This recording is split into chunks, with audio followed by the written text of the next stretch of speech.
Bon, mbir mi day c'est très simple parce que vertu yu Kékéliba moom la ñu waxtaanee macha allah dama dajeek son excellence le président Senghor ca Nigéria teewee ko muy sama ndijaay léegi actuellement ambassadeur du Sénégal à Lagos ñu toog bokk benn reer ñuy waxtaan di waxtaan jékki-jékki rek góor gi di ma expliquer ay mbiram ma ne ko góor gi dimbali ma ngir yàlla nga wax ma sa jet mu ree sama jet ma ne ko waaw. jet mooy.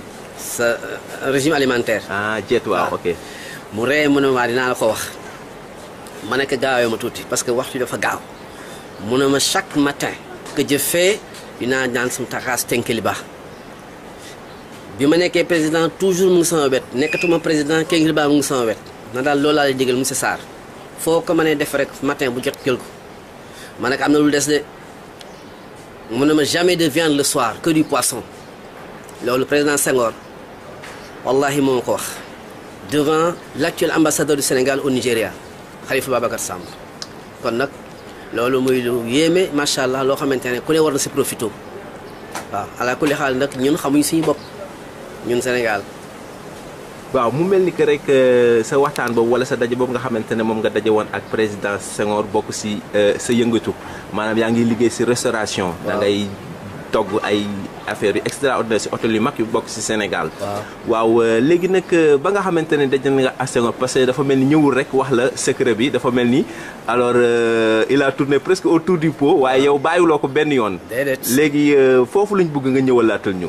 président Senghor daf ma wax historique gu Sénégal wax ma digganteem ak Baye Jaraaf Talla Diagne fa mu jaar ak moom ak personnalité bu góor gi amoon ak la nga xam ne moom laa di wax si Cap-Vert avant muy def lenn ci Cap-Vert moom lay jëkk a gisal ba pare mu soog a wax ak ñeneen góor gi daal di ko tànkaafu nekk du ma la wax lenn tànk gisuma samay mbokk une très grande personne moo tax ba mu faatoo la Cap-Vert ñàkk la lébu gi ñàkk waaw président Senghor nag xamoon na kan mooy lébu jox leen seen gëdd bu baax a baax a baax a baax d'ailleurs nag meññante moom mooy la suñu ba léegi ñu sant yàlla sant suñu waajur macha allah. waaw mu mel ni que rek yow mi nga xamante ne nii Kékéliba boobu noonu def na si yow effet dafa mel ni parce que yaakaar naa ne ñeme ma la laaj say at waaye xam naa ne maguloo ma. maa la bëgg fuuf maa la bëgg fuuf tabarkalla macha allah waaye li si nekk mooy li may conseiller bépp sénégalais bépp doomu aadama bu nekk si àdduna yëpp. mu fexe nu mu naan chaque matin kaasu Kékéliba waaw secret bi si nekk nag yàlla moo ko xam man xaw ma ko yow xamuloo ko waaye laal li ma mën a wax président Senghor ci boppam te xam ne àddina yëpp xamoon nañ ko moo ma digal lii ca Nigéria à White House. say at mën nañ ko xam.